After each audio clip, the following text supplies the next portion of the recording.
One of the more practical ways that we can make use of regular expressions in our script is to use them in places where we need to be able to validate data. For example, back in our colors example, whenever the user comes to enter a new value, in this particular place, we have the user entering a color name, which essentially could be virtually anything except maybe blank, but we also have the user entering these red, green, and blue values. For those, we're expecting actual hexadecimal number values, and in that case, there is some very specific validation that we could do. In the case of those hexadecimal number values, what we're looking for is a two-digit number, and that two-digit number should always consist of the digits 0 through 9 or the letters A through F. Nothing else is actually allowed. So that should be something that we could put together a regular expression to confirm to make sure that the user is actually entering numeric data that is correct for those colors. As it stands right now, the user could actually enter incorrect color data. For example, if I create a make-believe color, I could put in values XXXXXX as my red, green, and blue value, and at the moment, since all we're doing is validating that those fields can't be blank, there's nothing we could do about that. We end up turning that into a color code, which doesn't actually work, so here it's just showing up as white. I'm just going to go ahead and destroy it. So let's go back and see if we can actually create some regular expressions that we can use to validate that data in a more specific way than simply checking for blanks. Here's the code that we actually have right now that's performing our validation. What we're doing is we're going through an array of field names, which we have up towards the top of this page. It simply has the names of our 4 different form fields in it. We take each one of those different field names, call it name. We then massage the name a little bit to make a pretty version of it to display to the user if there's an error message. And then we're simply taking that and looking at it as a variable. So when name is color name, we essentially look at the variable called $color name here, which is up here on line 6. We check the actual value that's in that variable, and we check to see if it's empty. What we could do here instead is we could use preg match to check and see if there's actually something in that name. The question, I guess, becomes, since the name is going to need to have a different type of check done than the 3 colors are, how do we separate the two? For right now, what I'm doing is I'm going through a for each and I'm validating all of the fields in exactly the same way. If I need to validate the color name using a different pattern than I use for the color values, the 3 different color values, am I going to need to split up this for each and check each one of those 4 fields individually? Well, that definitely is a possibility, and some people might even prefer it. It would be a little bit simpler, a little more straightforward. You wouldn't have to mess with the variables, for example. But I think there's actually a way that I could keep my for each loop here to keep the validating process sort of concise, but I could still work some regular expressions in. What I'm thinking maybe I could do is back up here in my field names array. Right now, this array is actually a numerically indexed array. I'm only providing a single value for each one of the elements. So for the key, for the way that particular element is identified, an integer is being used. So color name is the 0th element, red value is the 1st element, green value is the 2nd, so on and so forth. Instead of having this be a numerically indexed array, what if I instead made it an associative array? And I set it up to where the name of the field itself was the key, and the value could be the regular expression that's used to validate data for that field. So for the color name, what I would want to do is confirm that I have at least one character of some sort as the name. I could do that by putting in a set of square braces, and in those square braces, I would be able to go in and set it so that I'm looking for letters A through Z. I'll allow uppercase or lowercase. The letters 0 through 9 would also be okay. And I'm going to throw a plus sign in there at the end, meaning that I have to have one or more of those. So essentially, as long as there is one or more upper lowercase letter or number in my color name, then that would be considered a valid color. So if it matches this pattern, it's okay. What I could do over here for my color values themselves is I could put in something a little bit more specific. What I'm doing here is I'm looking for exactly 2 different numbers, 2 different characters in a way. Each of those characters could potentially be 0 through 9, or it could be the letters A through F.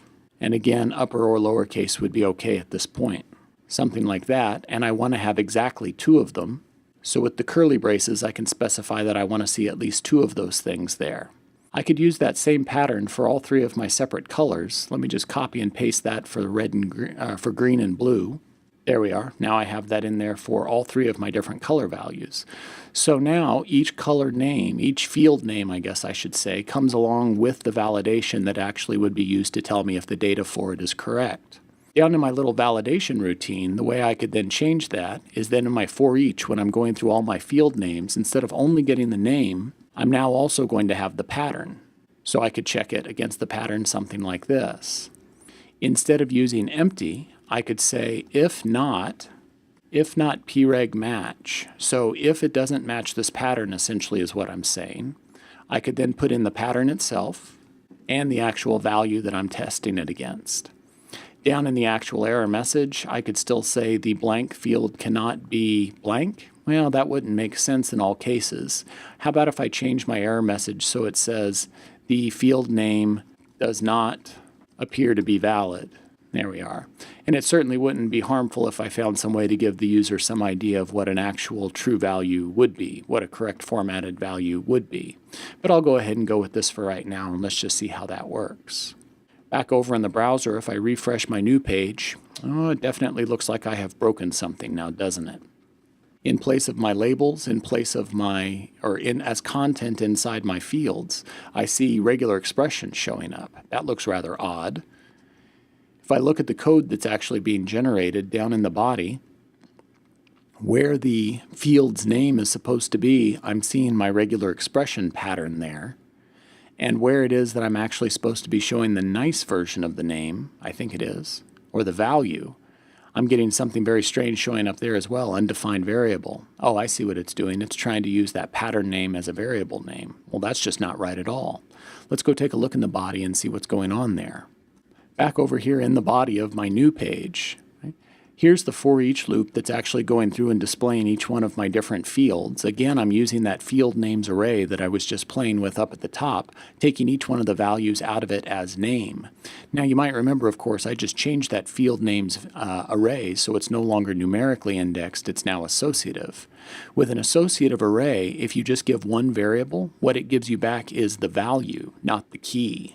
So what I'm actually getting put here by the for each loop into my name variable is not the name of the field, but it's actually the pattern that's used to validate it. If I go ahead and just provide a second variable to actually store that pattern value in, then at that point the key should be going into the name variable and the value should be going into the pattern variable. So even though down here in the body I don't actually intend on using the pattern, just putting that little bit in at least gets everything in its proper place, and hopefully name will go back to being what it's supposed to be. Let's take a look in the browser again. Hitting refresh. There, now everything in the body's gone back the way it's supposed to. Let's try out our validation. If I try submitting the form as it is right now, all of my fields are coming back and saying they do not appear to be valid.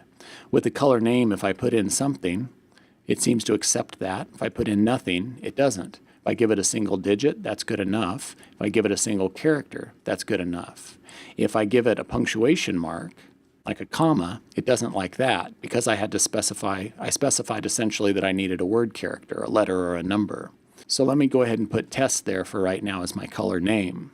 Now what about for my actual color values? If I put in something valid, like DD, for example, it likes that. If I put in something invalid, like XX, it does not. What if I just put in a single number? Doesn't take that. If I put in a double number, that's okay. So best I can tell right now, it looks like we're getting a situation where a proper color value is being accepted, but improper color values are not. If I try a mix like FX, it won't take it. F is valid, but X is not. So I think we're in pretty good shape here. If I go ahead and put in correct values for everything, I'll just basically make the color white here. It accepts it and the new color is created. So I think we're in business. So using regular expressions in this way gave us a way that we were able to do more specific validation of our fields rather than simply checking to see if they were blank or not, helping to ensure hopefully that we have better data integrity in our files, making sure that our color values actually are legitimate color values to the best of our ability. Even though we are now doing a more complex form of validation, by working those regular expression patterns into our field names array, we were essentially able to keep everything just about as simple as it was before. We didn't add much complexity, but we did get a lot of extra functionality out of it. Regular expressions a lot of times are good for just that sort of thing.